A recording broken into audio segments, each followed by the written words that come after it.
Bueno, buenos días a todos las personas que estén conectadas. Me llamo Ricardo Juncosa, soy doctor ingeniero de minas y, y trabajo especialmente en temas de restauración, rehabilitación de antiguos huecos mineros y de depósito de estériles de los mismos. Aunque la presentación se titula rehabilitación o restauración de antiguos depósitos de estériles, me he centrado en el ejemplo del depósito de estériles de Touro, por ser un depósito de estériles pues un poco más pequeño, en el cual bueno, podemos ver desde un punto de vista analítico y de estudio características bastante fundamentales, importantes de lo que es un depósito de estériles. He trabajado también en restauración y rehabilitación de los huecos mineros de las minas de Meirama y de Aspontes, así como también de Cavisa, caolines de Vimianzo.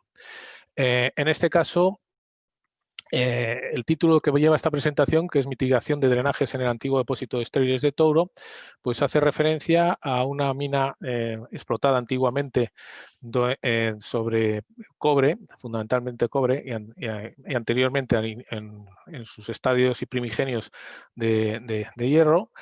Y básicamente lo que voy a explicar es el proceso, digamos, de construcción de dicho depósito y las medidas que se tienen previstas para mitigar las distintas afecciones que pudieran originarse dentro de dicho depósito. Bien. En primer lugar, decir que bueno, Touro se encuentra próximo a la capital bueno, de la Comunidad Autónoma de Galicia, de Santiago Compostela, unos 29 kilómetros.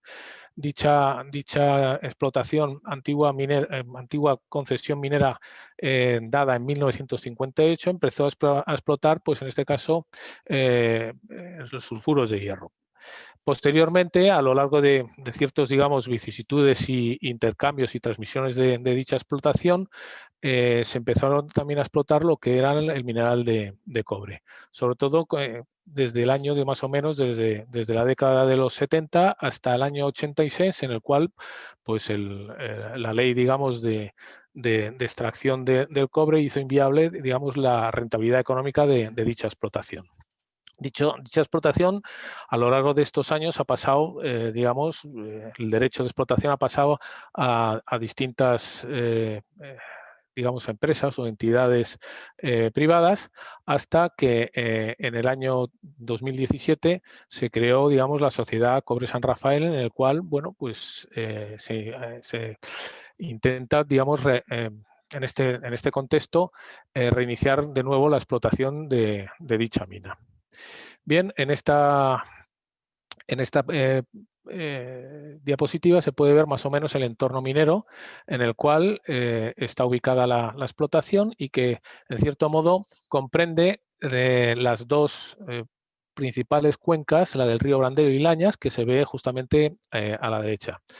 Bien, decirles que principalmente si hay algún tipo de preguntas, las contestaré, las vayan escribiendo en el chat y las contestaré al final de la presentación, por hacer un poco, digamos, más llevadera la misma y no prolongarla excesivamente en el tiempo. Bien, ya les digo que básicamente esta explotación se encuentra ubicada entre dos cuencas principales, la del río Brandelos y Lañas, que ven ubicadas, las cuales, digamos, descargan o drenan hacia el río Ulla. Bien, las actividades medioambientales que se han hecho durante todo este periodo de explotación de la mina, básicamente se pueden contemplar en esta diapositiva. En primer lugar, hay que decir que la ley del año 82, el Real Decreto del 2994/1982, condicionaba, digamos, las actividades medioambientales o la rehabilitación del entorno minero a una serie de actividades o a una serie de acciones mucho más livianas de lo que actualmente se exige. No solamente desde un punto de vista minero, sino desde un punto de vista medioambiental. Hay que hacer mención o hay que hacer hincapié básicamente en que un depósito de estériles de mina básicamente es como si fuese un depósito o un vertedero municipal, pero a una escala un poco mayor. Me explico. Es decir, nosotros conocemos más o menos en toda Galicia, pues habrá como unos 15.000 vertederos antiguos municipales. En esos vertederos antiguos, lógicamente, la legislación que se aplicaba o no había, o básicamente consistía en echar en el típico descampado pues todos los utensilios domésticos obsoletos o rotos, ¿no? Recordaremos básicamente, por ejemplo, pues depósitos de pilas, lavadoras, colchones, etcétera, etcétera. Bien, desde ese punto de vista, la legislación minera es una legislación que es pionera, ya que desde el punto de vista medioambiental se ha anticipado a lo que serían los vertederos de residuos o depósitos de estériles de mina, antes que digamos de lo que es la restauración o rehabilitación de espacios municipales, ¿no? Es decir, hoy en día ya sabemos que existen distintas plantas de tratamiento de residuos urbanos concentrados básicamente en Sogama o en otras entidades, pero que en cierto modo son entidades que en este caso gestionan medioambientalmente esos residuos. Desde el punto de vista minero, los residuos no se pueden, digamos, llevar a esos centros, sino que lo que hay que hacer es, lógicamente, acondicionarlos dentro de lo que es el entorno morfométrico de lo que es la antigua explotación y darle un valor añadido generalmente a través de rehabilitación y de inversión, digamos, adicional, ¿vale? Desde ese punto de vista, lo que se ha hecho durante estos años en la rehabilitación del entorno minero de Toro, pues lo podemos ver en esta diapositiva. Se han hecho, pues como pueden ver, pues unos 7 estudios, 8. El estudio de impacto ambiental desarrollado en el año 84, los planes de restauración hechos en los años posteriores, en el 88 y 95 y 97, así como la generación, digamos, de otros proyectos de recuperación del entorno, como son los cursos fluviales del río Brandelos, Pucheiras, Felisa, Portapego, Rego de Arrozas y Lañas, hechos en el 2002. Todos estos proyectos no solamente son proyectos que han acabado, sino que se han ido actualizando a lo largo del tiempo hasta llegar a lo que actualmente se ha hecho dentro de lo que es el entorno del depósito de estériles que es objeto de este estudio.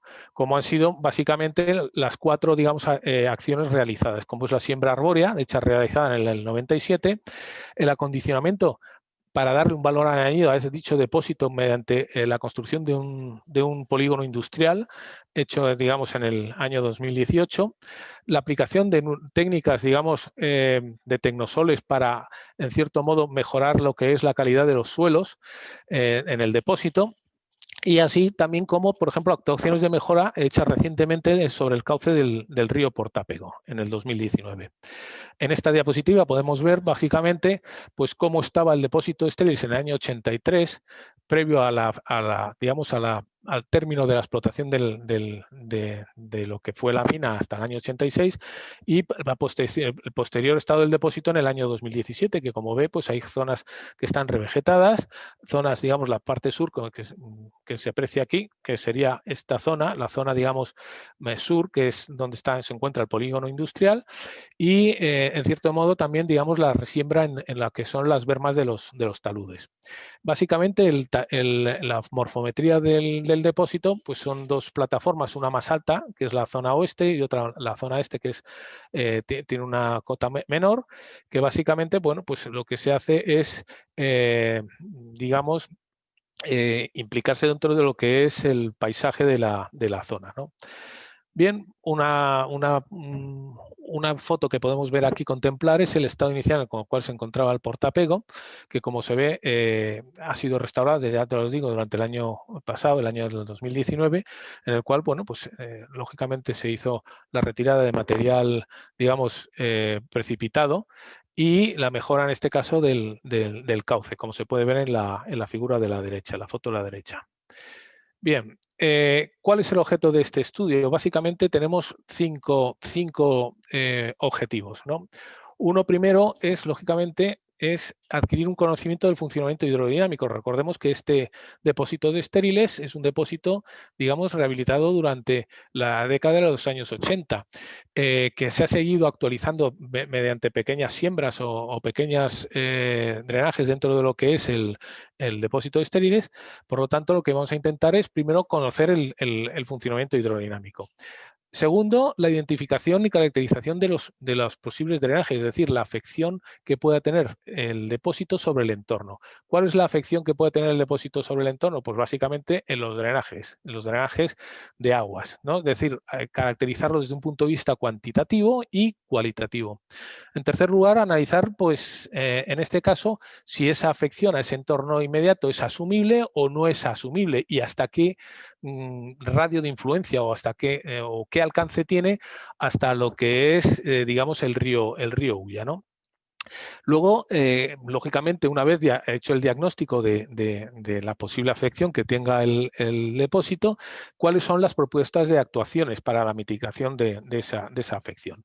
Dentro de esto se encuentra lo que se llaman las medidas correctivas. Lógicamente, lo que hay que primero es atajar aquellas afecciones que desde un punto de vista medioambiental puedan ser peligrosas, ¿no?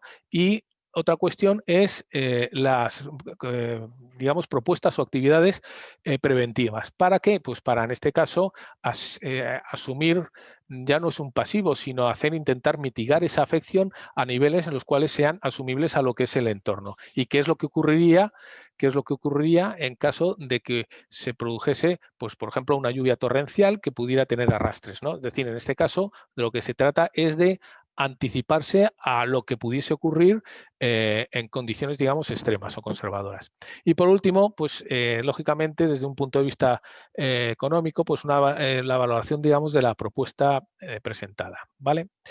Bueno, lo primero es el tema, digamos, de caracterización y de estudio. Para eso se ha sido una metodología, como veis aquí, donde primero se ha hecho un análisis del marco normativo, porque lógicamente el estudio de afección, algo afecta en función de algo con lo que se compara. Es decir, no podemos saber si se afecta o no afecta si no tenemos un marco comparativo. Y para eso existe lo que son, pues, toda la normativa vigente sobre temas de impacto ambiental y sobre calidad de aguas y cuantificación, digamos, de caudales, ¿no? Desde un punto de vista de estudios, pues se han hecho distintos estudios, como ven ahí, como se puede apreciar en esta diapositiva, como son primero un estudio, digamos, morfométrico de lo que es la forma que tiene ya lo que he dicho antes, la forma del depósito, en el cual, dentro del contexto, digamos, topográfico de la zona, pues vemos que no es un impacto paisajístico, no hay un impacto paisajístico, sino que está, digamos, imbricado dentro de lo que es la morfometría de la zona. En segundo lugar, el tema, ya os digo, cuantitativo, que es el tema de cuantificar los drenajes, en este caso, mediante un estudio de campañas de aforos.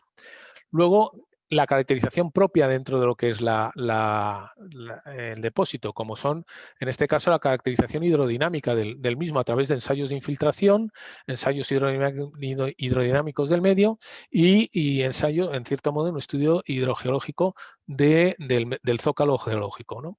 En el cual está ubicada el depósito. Para eso, bueno, pues se han hecho también unas campañas de testificación de sondeos, no solamente para conocer qué es lo que hay dentro del depósito, sino también qué características geotécnicas y morfométricas geotécnicas y hidrogeológicas tienen, digamos, ese zócalo geológico.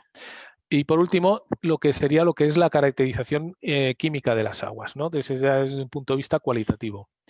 A tenor de todos estos, a raíz de todos estos estudios, pues se ha hecho un estudio, lógicamente, de gabinete que ha consistido en analizar hidrológica e hidroquímicamente lo que es el medio receptor, lo que es el depósito, y a tenor de ese estudio, pues se han hecho una serie de propuestas para mitigar, ¿no? Lo que hemos definido anteriormente como medidas correctivas. Y por último, lo que eran las medidas preventivas, que es el plan de vigilancia, lógicamente, pues para en cierto modo, corroborar o ver si esas medidas correctivas son eficientes y eficaces. Y por último, lo que sería, lo que decíamos, la evaluación económica de este plan. ¿vale? Análisis normativo. La normativa, lógicamente, medioambiental por la cual nos regimos es la ley del 2013, la ley 21. Lógicamente, como he dicho antes, las leyes existentes anteriormente con las cuales se hizo se construyó el depósito de estériles y se hizo todas las actividades de laboreo de minas dentro de lo que es el contexto del entorno minero de Touro, están regidas por el Real Decreto del 2994 del año 82, que era un decreto de menor alcance, mucho menos exigente de lo que ha impuesto las distintas directivas europeas que provienen ya, digamos, de la Comunidad Económica Europea. ¿Vale? Desde ese punto de vista, ¿cuáles son las mejoras de estos nuevos decretos o estas nuevas directivas que se han creado? Pues lógicamente algo que antes no se tenía en cuenta, que es, por ejemplo, la demostración de la capacidad técnica, en este caso del promotor, de lo que es la actividad minera y de lo que es, digamos, la rehabilitación del entorno. Lógicamente, esto lleva asociado a lo que es un aumento de garantías de transparencia con respecto a la exposición pública del procedimiento en este caso, de explotación. Es decir, en este caso se pueden hacer, como se sabe, alegaciones, se puede, digamos, en cualquier momento se puede acceder a la documentación existente en los distintos organismos administrativos. La implantación no solamente de estudios de impacto ambiental, sino de evaluación ambiental, la análisis de afección, digamos, en el contexto en el que actualmente vivimos al cambio climático y, lógicamente, la creación de un entorno de conservación de la naturaleza. Es decir, antiguamente, antes del año 86, justamente cuando acabó, digamos, lo que es la explotación de la mina, no había una exposición, digamos, tan exhaustiva digamos, de impacto o de estudios de impacto medioambientales como se exige actualmente. Desde ese punto de vista, la minería, digamos, es pionera en el contexto de estudios medioambientales. ¿Por qué? Porque esto ya, digamos, no se tenía en cuenta, por ejemplo, para el tema de vertederos de residuos urbanos en municipios. Es decir, lo que se exige actualmente en minería es, desde luego, mucho más restrictivo de lo que se puede exigir, por ejemplo, para vertederos de RSUs, ¿no? Residuos sólidos urbanos, ¿no? Otras normativas sobre minería, protección de salud, también se han tenido en cuenta dentro de lo que es el marco, digamos, del contexto de explotación. ¿Vale? Desde el punto de vista de calidad de aguas, pues ahí las tenemos, es decir, la sacrosanta directiva marco del año 2000, la 2060 Comunidad Económica Europea, ¿no? Sobre actuaciones en política de aguas, que, como sabemos, todas estas directivas tienen su transposición a nivel nacional a través de las leyes, digamos, la Ley de Aguas del año 2001 y posteriores, y luego las normativas transpuestas al contexto comunitario desde el punto de vista de la comunidad autónoma, como pueden ser las distintas reglamentos creados, en este caso, por ejemplo, la Ley de Minas del año 95 sobre agua, sobre minería en el contexto gallego, ¿no?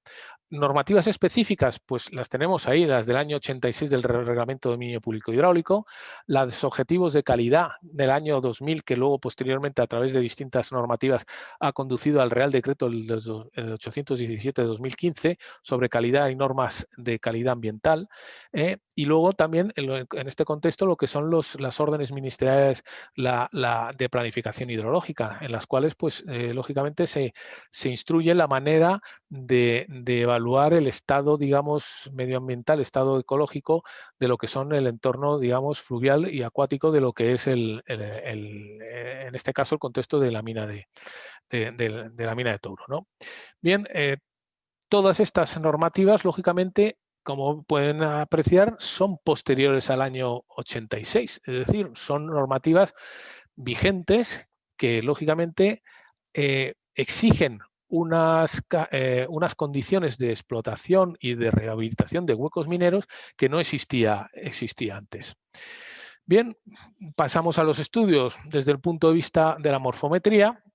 el antiguo depósito se construyó sobre las dos vaguadas principales, que es en este caso, como decíamos antes, el río Pucheiras, próximo al río Pucheiras, al río Brandelos, ¿no? Esas eran las cuencas. Y en este caso se ubicó en una subcuenca más pequeña, que son las que corresponden al arroyo, el Rego Portápego, al arroyo Felisa y al Barral, como veis ahí. Bien, en este caso, para la construcción del depósito de estériles se construyeron diques de contención, en este caso hasta que tuvieran pues, una cota de coronación de unos 352 metros sobre el nivel del mar, que se pueden ver en estos antiguos planos existentes de la mina. Bien, la construcción de esos diques, lógicamente, dejaron también drenar lo que eran los antiguos cauces de los ríos de Portápego y Barral, ¿no? Es decir, no se obturaron, digamos, las zonas de flujo de esos ríos, sino que lo que se hicieron fueron, lógicamente, zonas de drenaje acorde a la antigua, digamos, morfometría de la zona. Bien. Esto podemos ver que comenzó el relleno del depósito, como se puede apreciar en esta fotografía antigua, al inicio, y lo que ha quedado en el estado actual, que en este caso, lógicamente, como decía antes, tanto el arroyo Felisa, el Portápego como el Barral tienen zonas, digamos, de drenaje que están situadas pues, en esta diapositiva, en esta presentación, en los puntos azules que ven ahí, que son las salidas de agua. Lógicamente también se construyeron distintas canalizaciones para, en este caso, drenar mejor lo que era el agua que se podía infiltrar dentro de lo que es el depósito. Como decía antes, que hay dos zonas principales, una zona, digamos, que es la plataforma este, donde se puede ver esa primera canalización, que es la de más longitud, de acuerdo, que lo que intenta es, en este caso, canalizar todas las aguas que drenan que se infiltran y que drenan hacia esa canalización. Y luego lo que es en la zona, en la plataforma oeste, esa canalización que vemos justamente más corta, que lo que hace es drenar, digamos, la concentración de aguas en dicha plataforma hacia ese punto azul. Bien, estos son las actuaciones que se hicieron en su día, ¿vale? Y que actualmente pues están funcionando. Bueno, se han aforado durante distintas campañas los aforos, como decía antes, tanto del Felisa, del Portápego, y se han obtenido pues cuantitativamente unos caudales que, como ven, pues no son altos. Es decir, en el contexto, los caudales de drenaje pues oscilan entre los 4 y los 6 litros por segundo. Independientemente, en cierto modo, de la estación del año. Es decir, el depósito actúa como un regulador, en este caso, actúa como si fuese un embalse, un regulador del agua que se infiltra y que drena por esos puntos. De tal manera que es un caudal semicuantitativo.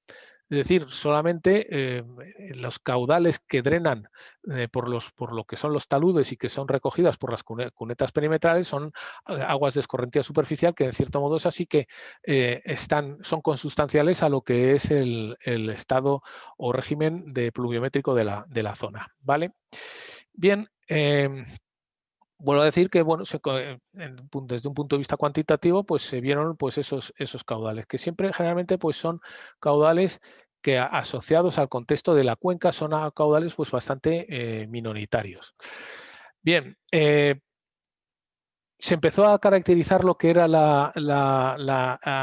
el depósito de estériles. Entonces, en primer lugar, estudiamos lo que era la zona de cobertera. Y para eso se hicieron distintos ensayos de infiltración, los cuales están, como ven, situados en esta presentación, en esta diapositiva, en distintos puntos. Puntos situados externos a lo que es la balsa lo que es el depósito de estériles, que son el punto el P5 y el P6, como ven, pues eso ya es lo que es el zona del contexto geológico. Zonas, digamos, dentro de lo que son las plataformas, ¿vale? Como puede ser el Info 02, que ven aquí en el margen izquierdo, y luego zonas, y el Info 01, que ven también en la plataforma oeste, y luego ensayos de infiltración en lo que es la zona, digamos, de talud, ¿no? El material de lo que son los taludes generalmente es un material que está más esponjado, lo que quiere decir que se espera que por ahí haya, en cierto modo, se produzca la mayor infiltración. Eso desde el punto de vista esperable, ¿no? De los ensayos de infiltración se obtuvieron pues, los valores que ven aquí, ¿no? Lógicamente, a lo largo de todos estos años, lo que es la plataforma, lo que es la parte más superficial o lo que es la cobertera del depósito, ha sufrido pues un encostramiento formándose, como ven, pues óxidos de hierro que lo que han hecho ha sido impermeabilizar, en cierto modo, lo que es toda la parte de la cobertera. De hecho, los ensayos de infiltración en las plataformas nos dan permeabilidades o tasas de infiltración, digamos, coherentes con lo que es un limo arenoso o arcilloso, ¿no? Sin embargo, lo que son los taludes, algo que ya he dicho que es esperable, con los puntos P1, P2, P3, pues dan valores más que el limo arenoso, pues de arena limosa o arena arcillosa, ¿vale? En lo que son las zonas externas, como es el punto P5 y P6, el zócalo geológico también nos da, en cierto modo, valores similares a lo que serían los taludes, es decir, nos dan permeabilidades o tasas de infiltración asemejables a lo mismo que prácticamente hay encima en la zona, digamos, de taludes. Es decir, son zonas desde un punto de vista de meteorización, como veremos posteriormente, meteorización alta, de tal manera que el medio fracturado, en ese caso, actúa más parecido a lo que es un medio poroso. Si bien hay que hacer constar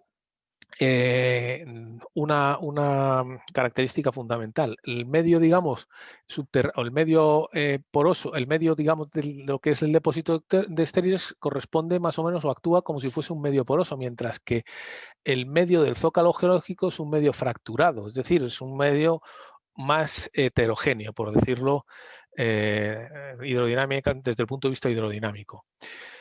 Bien, no solamente se hizo un estudio, digamos, de lo que es la cobertera, sino que, bueno, también se estudió, como dije antes, lo que es el material que está dentro del depósito. Y se hizo distintos sondeos con recuperación de testigos, de tal manera que ahí se pueden ver, pues, más o menos que la capa de lo que es el depósito de estériles, la posicionábamos la zona más profunda o la zona, digamos, con mayor espesor, corresponde a unos 30 metros, ¿no?, aproximadamente. Con respecto a lo que es el zócalo geológico, encontramos distintas meteorizaciones que van desde grado 1 hasta grado 6, de tal manera que el grado 1, lógicamente, son meteorizaciones más parecidos a roca sana, y los grados 6 son meteorización más parecido a lo que es un medio muy fracturado que podría, en cierto modo, actuar como si fuese un medio poroso. Bien, pero desde el punto de vista, digamos, de infiltración, la infiltración dentro de lo que es el medio fracturado actuaría similar a lo que es el medio, digamos, en la zona de taludes del depósito. Bien, en estos, digamos, este procedimiento de testificación o de perforación se hicieron a la vez ensayos Lefran en los cuales pues, se pudieron caracterizar, en cierto modo, lo que es el medio, pero dentro ya del depósito. Es decir, por un lado, los ensayos de infiltración nos dan información sobre la cobertera, y los ensayos hidrodinámicos posteriores que se hicieron de Lefran o Gigabar lo que me van a dar es, lógicamente, valores correspondientes a lo que hay enterrado. Es decir, a mí lo que me interesa es también cómo está apilado o cómo actúa hidrodinámicamente el material apilado dentro del depósito. Y vemos, pues lógicamente, que los sondeos S1 y S2, que corresponden, voy a echar un poco marcha atrás, el sondeo S2, digamos, a la parte de la plataforma, y el sondeo S1, pues tienen, como ven, pues permeabilidades muy pequeñas, acorde a lo que hemos dicho, a ese encostramiento que se veía en la foto de la izquierda superior que se ve en esta diapositiva, que se puede ver ahí, en este caso, el perfil del material hecho en una calicata. ¿Vale? Bien, en cambio, en lo que es los sondeos S4 y S5, que son la zona de estériles, en este caso correspondientes a las zonas más bajas, más al sur, da unas permeabilidades algo mayor. Pero esto es dentro del depósito de estériles. A mí el material que se comporte hidrodinámicamente dentro del depósito de estériles como muy permeable me da igual, porque si el material que está en la cobertera es desde el punto de vista hidrodinámico muy poco permeable, lo va a proteger, es decir, el agua no va a infiltrar. ¿Vale? Con los ensayos Gil-Gabbard se puede, digamos, se corroboró lógicamente también, en cierto modo, esas permeabilidades que se habían visto en los ensayos de infiltración.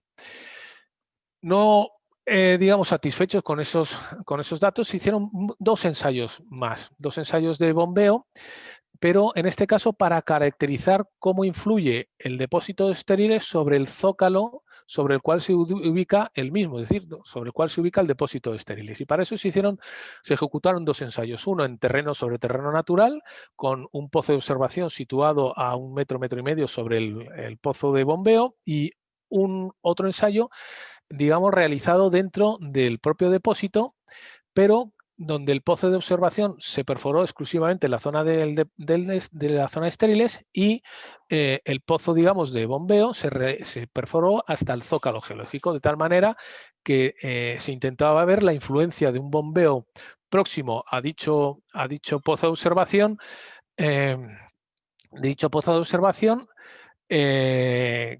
con respecto a lo que es el depósito de estériles. ¿Vale? Bien. En la siguiente presentación vemos las características de esos pozos que se hicieron.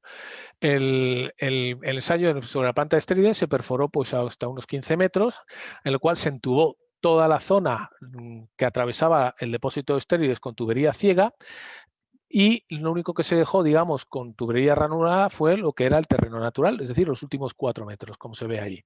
Bien, a 1,5 metros se hizo el pozo de observación de 86 milímetros de diámetro y, lógicamente, con una profundidad hasta que se alcanzase el nivel freático, es decir, unos 8 metros. ¿Vale? De tal manera que, como ven, ese pozo, lógicamente, se entubó con tubería ranurada. El ensayo en terreno natural se hizo de la misma manera, se situó muy próximo a lo que era el límite, es decir, a lo que es el límite, sería el ensayo ese que ven ahí, de acuerdo, al límite de lo que es la línea continua que ven ahí, a lo que es el límite del depósito, y en este caso se hizo pues con tubería ranurada, ambos pozos, tanto el de observación como el de bombeo. Bien, el primero de los ensayos de bombeo, como ven, se perforó, se hizo en primer lugar, se midió lo que es el nivel del depósito y, lógicamente, algo esperable, pues en este caso se vio que el nivel el nivel de la lámina libre alcanzado el nivel del depósito estaba 7 metros por encima del nivel que se encontró dentro del pozo de bombeo, lo cual hace pensar que ambas estructuras o ambos materiales están aislados. Es decir, si a 1,5 metros hay una diferencia de 7 metros, lógicamente, o bien hace pensar que existe un bolo o que es un medio fracturado, cosa que hemos dicho que no, que en este caso el depósito actúa como si fuese un medio poroso, lo cual querría decir que tendría que encontrarse los mismos niveles a más o menos a parecido valor, y en este caso no. Eso que hace sospechar que el estéril que está más profundo está compactado, hecho que se comprobó en el ensayo de bombeo. Se hizo el ensayo de bombeo y, lógicamente, empezó a bombearse y vimos, bueno, en este caso se hizo un ensayo de bombeo escalonado y se vio que en el pozo de observación no se movió ni 1 centímetro, es decir, que la extracción producida dentro de lo que es el desnivel o la disminución del nivel en el ensayo del pozo de observación no influyó para nada en lo que fue el pozo de observación. La interpretación se hizo con el ascenso. En la recuperación se paró y, lógicamente, el pozo es un pozo que no es parcialmente penetrante, que, como saben, actúa desde un punto de vista hidrodinámico como parecido a lo que es un acuífero semiconfinado. Se ajustó con la curva, digamos, de ascensos, en este caso con la curva de Theiss, en este caso la curva de acuífero semiconfinado, y se obtuvo un valor de transmisividad de 10 a la menos 5, parecido, como sabemos, a lo que es un limo arenoso o una arcilla arenosa, ¿no?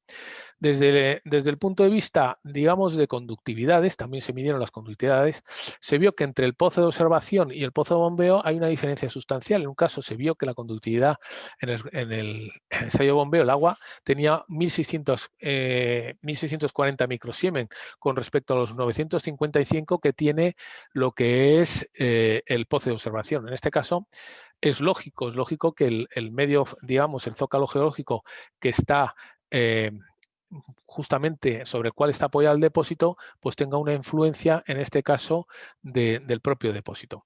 Recuerden que ese depósito, cuando se construyó, no se impermeabilizó el suelo, sino que lo que se hizo fue, digamos, depositar el estéril sobre el propio terreno, de acuerdo a la normativa vigente que existía entonces. Bien, el segundo ensayo de bombeo se hizo exteriormente, a unos 3 metros sobre el límite, como hemos dicho antes, del depósito, y se vio, pues lógicamente en este caso, que prácticamente el nivel freático se encontraba a la misma cota. Y se hizo el ensayo y en este caso sí había influencia. Entonces se observó la evolución en el pozo de observación y se procedió, digamos, al ajuste. Y lógicamente nos da órdenes de magnitud, en este caso del zócalo geológico, parecido al que hemos obtenido con el primer ensayo. Pero en este caso hicimos también, digamos, un seguimiento de las características químicas de los parámetros físico-químicos del agua, tanto en el pozo en el pozo de bombeo, que se puede ver que tanto el pH como, en este caso, el pH fue, en cierto modo, aumentando y lo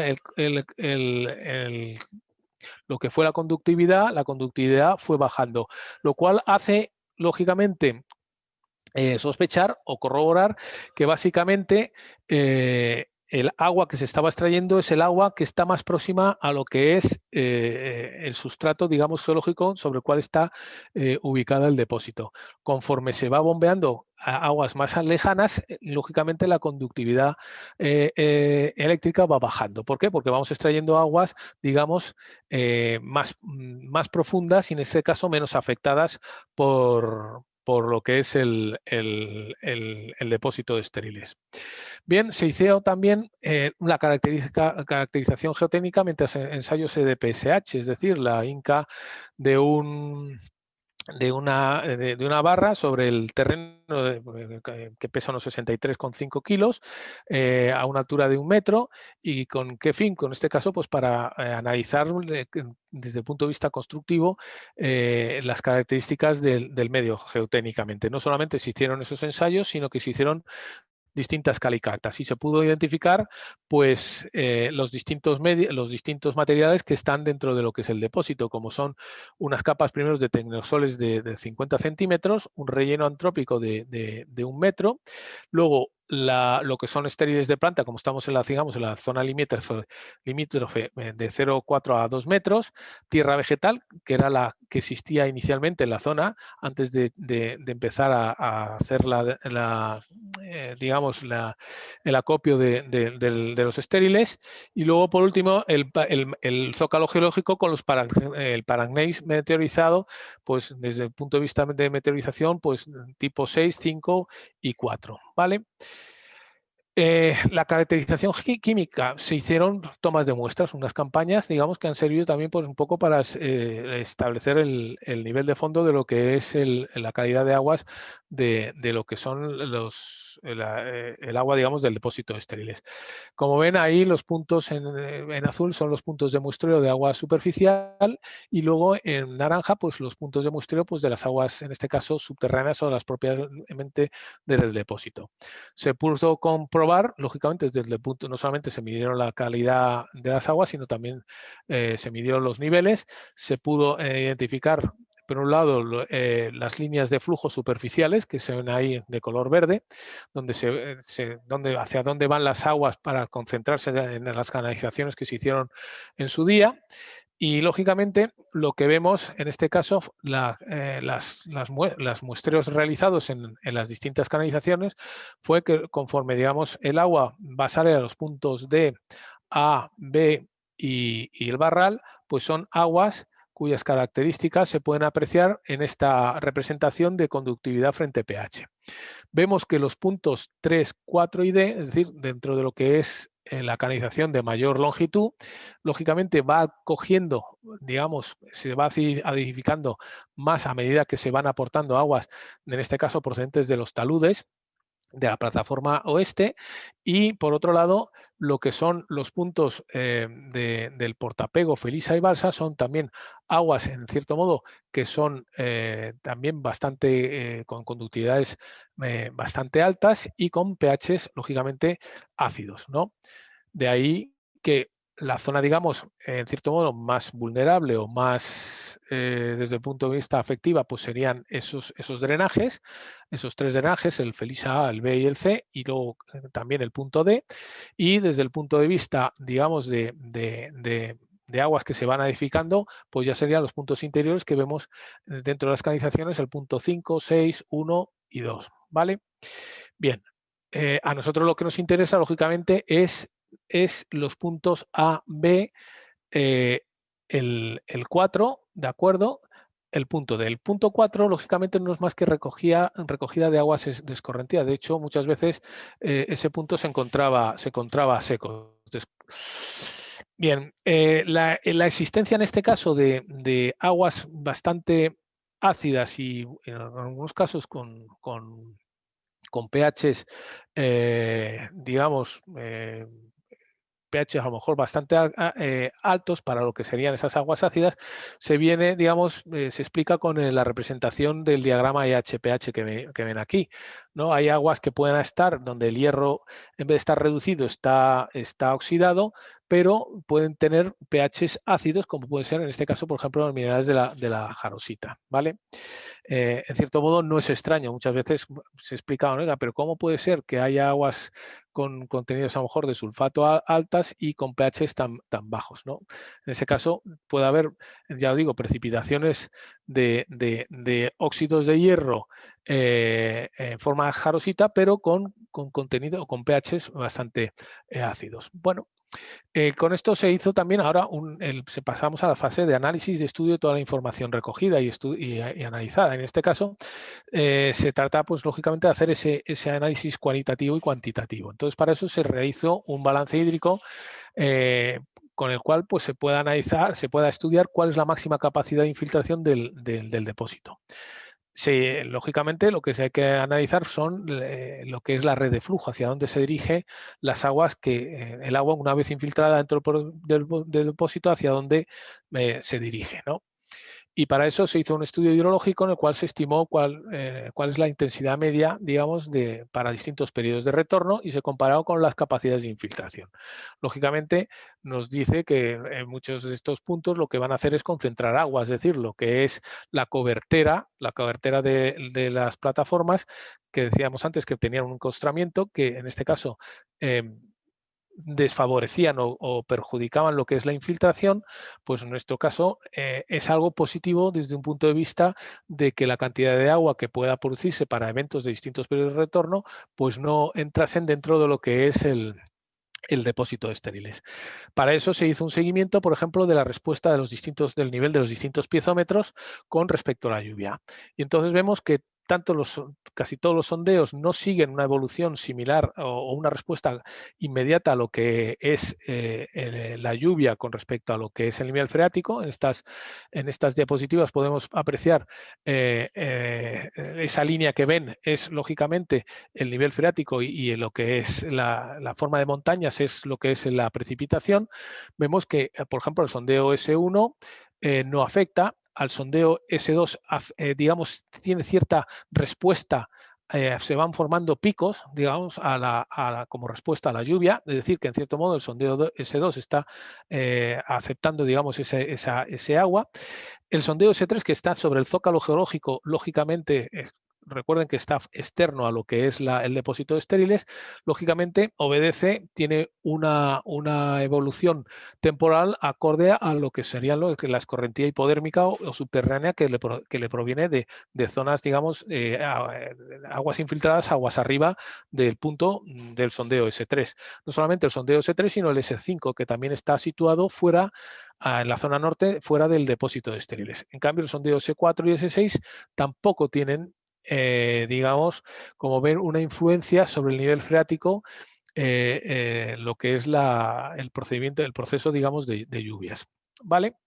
Bueno, eso, pues lo que nos hizo analizar y nos hizo estudiar es que, lógicamente, la cobertera, ya digo otra vez, de óxidos de hierro formado en ese encostramiento van a actuar favorablemente a que se favorezca un escurrimiento en dichas plataformas. El agua que infiltre dentro de ese terreno, lógicamente se puede ver que se acumula dentro de lo que son la zona de los diques, formando las isopiezas o líneas equipotenciales que pueden ver en este gráfico. Lógicamente, los diques actúan como muros de contención, lo que hace que los niveles freáticos, como ven, 354, 355, etcétera, son cotas que están por encima de la cota de lo que es la coronación de los diques. El dique que vemos, el muro que vemos en la zona de la plataforma oeste, tenía una cota de 352. Lógicamente, si no llegan a existir esos muros, seguramente el agua filtraría. El agua que haya infiltrado llegaría directamente a lo que son los puntos de descarga y no se acumularían.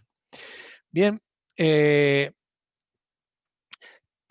en ese sentido los diques lo que actúan actúan como unos embalses de reguladores, que lo que hacen es que el agua permanezca más en el depósito y lógicamente se carguen de cationes, que luego lógicamente se ve, digamos, en los puntos de descarga.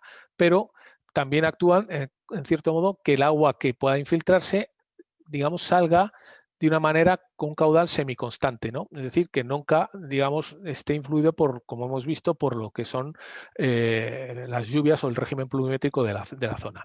En esta otra diapositiva podemos ver lo que serían las líneas de flujo en lo que son los taludes y lo que sería en la zona norte, ¿no? Como veíamos antes, el sondeo S3 y S5 recoge las aguas, digamos, subterráneas o infiltradas en la parte norte de lo que es de parte norte de lo que es externo al depósito. Bien, ¿cuáles son las propuestas de actuaciones? Pues las propuestas de actuaciones van dirigidas a dos tipos de actuaciones principalmente. Una en la fase 1, que es la construcción de cunetas para recoger las aguas, digamos, de los taludes, ¿vale? Y de las plataformas. Y, lógicamente, la realización de un canal perimetral que recorra fundamentalmente ese Q externo que proviene, digamos, de la zona norte. Hay que decir, como hemos dicho, que el zócalo geológico que está por debajo del depósito de estériles está influido, lógicamente, por la calidad de las aguas que tiene el depósito, pero el depósito tiene, digamos, la zona más profunda, el material, el estéril, está compactado y está, en cierto modo, impermeabilizándose con respecto a lo que es el zócalo geológico. La única, digamos, interacción que hay entre el agua que pasa por ese zócalo geológico y el fondo del depósito es lo que hace que ese agua pues tenga características, digamos, desde el punto de vista de calidad química, pues ácidas. Por eso, de lo que se trata es de que ese agua subterránea que pasa por debajo del depósito de estériles sea, digamos, reconducida mediante la construcción de ese canal que ven de color naranja en la zona norte del depósito. No solamente eso, hacer ese, digamos, canal perímetro, ese canal, digamos, de recogida de aguas de escorrentía subterránea hipodérmica, sino también cunetas de recogida de aguas, digamos, de los taludes, evitando que se infiltre dentro de lo que es el depósito de estériles. Con respecto al agua que hay dentro en las plataformas, lo que se trata es de evitar el mayor tiempo de permanencia de ese agua dentro de la plataforma. Hemos visto que el encostramiento actúa favorablemente a lo que es, digamos, la generación de agua estancada. Lo que pasa que si la pendiente de las plataformas es muy leve, ese agua va a permanecer ahí, se va a cargar, lógicamente, de solutos y, lógicamente, se van a edificar. Por lo tanto, de lo que se trata es de darle una pendiente, pues por ejemplo, como máximo de un 1% tanto la plataforma este como de oeste, para que se canalicen dichas aguas, escurran hacia los puntos que ven en esta diapositiva, hacia los canales Q1F, Q1P, el Q5P, y que en este caso sean rápidamente drenadas hacia afuera, exteriormente. Se ha hecho el estudio de acuerdo desde el punto de vista hidrológico y se determinó que para las peores condiciones, lógicamente para periodos de retorno de 25 años, tal como se expone en las ITOG, en las instrucciones técnicas de obras públicas, de obras hidráulicas, pues se obtuviesen, pues en este caso, caudales, como ven, máximos en el caso del canal exterior norte de 0,67 metros cúbicos por segundo, en el sur de 0,185, y luego dentro de ese canal, digamos, ese canal externo que está en la zona norte, reconducir las aguas, repartirlas desde acorde a lo que es las superficies de las antiguas subcuencas del Portapego, Felisa y Barral, de tal manera que lo que se derive hacia el caudal, hacia la zona, digamos, del Portapego, sea un caudal nominal, digamos, asimilable a lo que originalmente o primigenamente tenía, ¿no? Para eso, las actuaciones que se proponen es lógicamente una tubería de derivación que lo que va a intentar es transportar ese caudal nominal de 54 litros por segundo. El canal norte que hemos dicho de recogida de aguas subterráneas, pues que tenga esa forma que ven ahí, donde se impermeabilice, digamos, lo que sería uno de los hastiales del canal y lo que es la solera del mismo, y para las cunetas a pie de talud, pues las típicas, digamos, secciones trapezoidales que pueden ver en el segundo dibujo que se ve aquí. Bien, se va a derivar, ya os digo, 54 litros por segundo, puesto que hay una tubería en el portaapego que proviene de Touro que admite como mucho 8 metros, 8 metros cúbicos por segundo, de tal manera que cuando se producen lluvias torrenciales, actualmente ese canal, esa tubería se desborda e inunda la zona. Por lo tanto, nosotros no podemos derivar más caudal que el nominal, ¿de acuerdo? Es decir, ese QAD que se ve aquí en la presentación, que se ve en la zona derecha de lo que es la plataforma este, se derive un caudal acorde a la capacidad que tiene esa tubería que está en la zona, en el pueblo de Touro, ¿vale? Bien, las actuaciones en este caso, ya hemos dicho, es darle pendiente a lo que es las plataformas, como máximo un 1%, para que el agua escurra rápidamente, de tal manera que se pase de la diapositiva que ven a la izquierda a la configuración que ven en la derecha y se concentren juntamente en esos dos canales centrales o cunetas centrales de recogida de aguas de drenaje. Cuanto menos tiempo esté el agua en contacto con el material, menos se cargará de solutos y, en consecuencia, menos influida o menos afección va a tener, ¿vale? Bien, la segunda fase es que sería, lógicamente, en función de si estas medidas son eficaces y son eficientes, que en este caso sería, en el caso de los taludes, la eliminación de las bermas y compactación del material que hay en las mismas. ¿Con qué fin? Pues en este caso, con el fin de que la infiltración sea mínima. Es decir, básicamente, hombre, la superficie que tienen los taludes es inferior a la que podemos ver o comparar con respecto a lo que son las plataformas horizontales. Por lo tanto, la capacidad de infiltración, la cantidad de agua que se puede infiltrar por esos taludes, pues va a ser, digamos, desde el punto de vista cuantitativo, mucho menores de las que podrían hacerse a través de lo que es las plataformas o lo que proviene, por ejemplo, de la zona norte a través de lo que es el medio subterráneo por el zócalo geológico. Bien, por último, esto seríamos lo que serían las medidas correctivas. Las medidas preventivas es establecer un plan de vigilancia, en el cual en primer lugar hay el establecimiento de lo que son los niveles de referencia, que en este caso son los niveles de fondo, tal y como en mucha bibliografía desde el punto de vista de calidad de agua se expone. Hablamos de niveles de fondo, puesto que el medio actual ya está alterado, es decir, no hay no hay una calidad de aguas en la cual se pudiese decir que fuese no estuviese afectada por la zona. Lógicamente, la zona está afectada por, en este caso, por esos drenajes, ¿vale? Y entonces, para eso, ese plan de vigilancia establece pues el seguimiento y la medición de distintos parámetros y compuestos. Como pueden ver, los que dictamina la instrucción de planificación, de planificación hidráulica, la orden ARM, la 2656, y adicionalmente también pues la medición no solamente de los parámetros que en ese caso nos está dando esa orden, sino que desde el punto de vista de vigilancia se propone lógicamente medir todos estos compuestos que se ven en la tabla de abajo, hecho que no exige la normativa existente actualmente, pero que bueno, desde un punto de vista de conocimiento, pues parece ser que es bastante relevante, ¿vale? Ese establecimiento de niveles de fondo se hará, pues lógicamente, para los puntos de drenaje, los 3 puntos que tenemos ahí, el Felisa, Portapego y Balsa, y luego los 2 puntos que tenemos dentro de lo que es el depósito, que es el punto D y E. Aunque el punto E ya decimos que ese punto E, lógicamente, desaparecerá si digamos, se da el perfil o la pendiente a las plataformas correspondientes al 1%. Bueno, también establecer esos niveles de fondo con respecto a los piezómetros, tanto en el zócalo como en el propio depósito, a través de los piezómetros o los sondeos que ya se han realizado. Y, por último, un plan de vigilancia, de seguimiento, una vez que se han establecido esos niveles de fondo, para un año, el año siguiente, con una frecuencia trimestral, donde también se evalúen las aguas de escorrentía, las aguas subterráneas del depósito, las aguas de drenaje y las del zócalo geológico. Tengan en cuenta que de lo que se trata aquí es de una rehabilitación.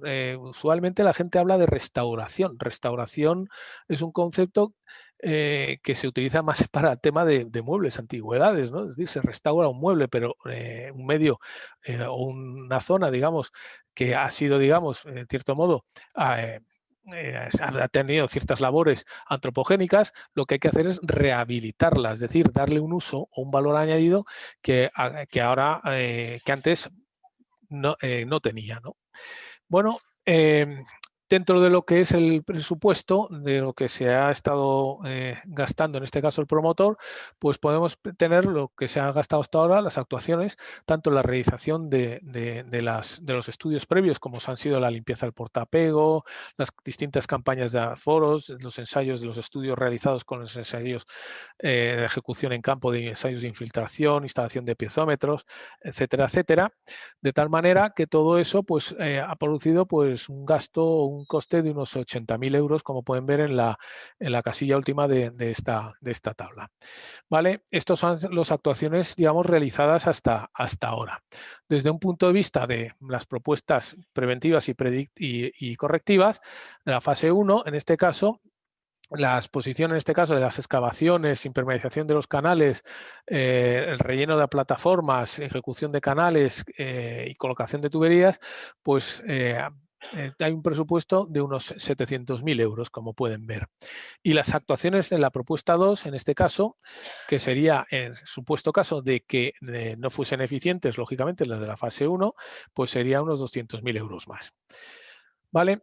Con todo ello, una vez que se haya ejecutado, digamos, todo lo que es las medidas correctivas, serían las medidas preventivas. Y en este caso sería el presupuesto asociado al plan de vigilancia ambiental, que en este caso estaría asociado pues todas las campañas y seguimiento en control, tanto de trabajo de campo, de laboratorio como de gabinete, de unos 38.000 euros, como ven aquí.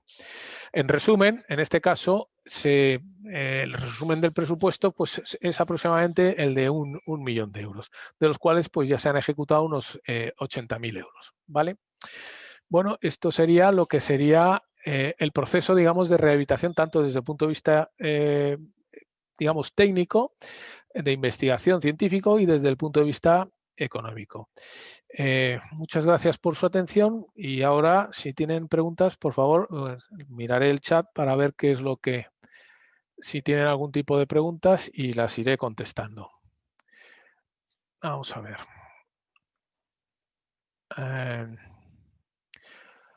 Dice, ¿podemos averiguar que con las plantas se van a resolver los problemas de drenaje ácido que exigen actualmente la mina de Touro? Van a mitigar, lógicamente, lo vamos a ver con las medidas correctoras, por eso se han diseñado dos fases. Una fase 1, que en este caso, si son eficientes, que esperemos que sí, puesto por los estudios que hemos estado haciendo, conducen, en este caso, conducen a considerar que sí, pues lógicamente sí que se van a ver mitigadas. Digamos, el que drenen o no drenen esas aguas, que ahora son unos 6 litros por segundo, pues mire, si en lugar de 6 litros por segundo conseguimos que sea 0,5 litros por segundo con respecto al medio, pues lógicamente es ridículo. De hecho, dentro de lo que es el estado cero o el estado de referencia, lo que actualmente están afectando las aguas, digamos, esos drenajes a lo que sería la cuenca del Lañas y digamos, más lejos del río Uña es ridículo, no afecta. Es decir, todo lo que es la precipitación ahora mismo de metales queda dentro de lo que sería el portapego. Cuando los drenajes llegan a lo que es el Lañas, ya no hay afección en el mismo. Es decir, hay la capacidad de dilución que tiene el río Lañas es de un 90%. Por lo tanto, lo que es una afección actual ya vemos que es bastante irrisoria, pues si la mitigación, si pasamos de 6 litros por segundo, pasamos a medio litro o a 1 litro, en el caso de que se pasase, pues lógicamente quedaría 6 veces más reducido lo que es la afección. Si bien se trata, lógicamente, de intentar conseguir el drenaje cero, pero eso se tendrá que ver cuando se hayan, digamos, hecho la fase 1, digamos, del proyecto de rehabilitación.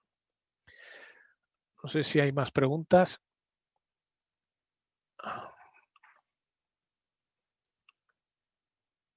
A ver. ¿Se garantiza de esta manera la no afección a Luya? Ahora mismo, bueno, me repito, ahora mismo la afección a Luya no se está afectando, actualmente no se está afectando a Luya.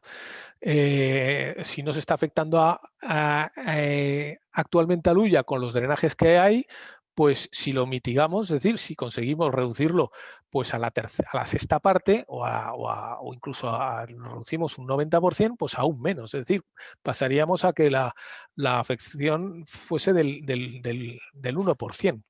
Es decir, no la afección, sino el drenaje. ¿De acuerdo? Es decir, muchas veces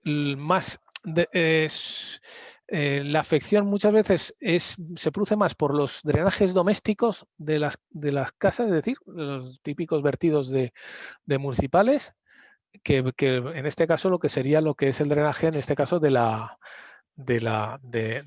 propio depósito. No sé si hay más preguntas.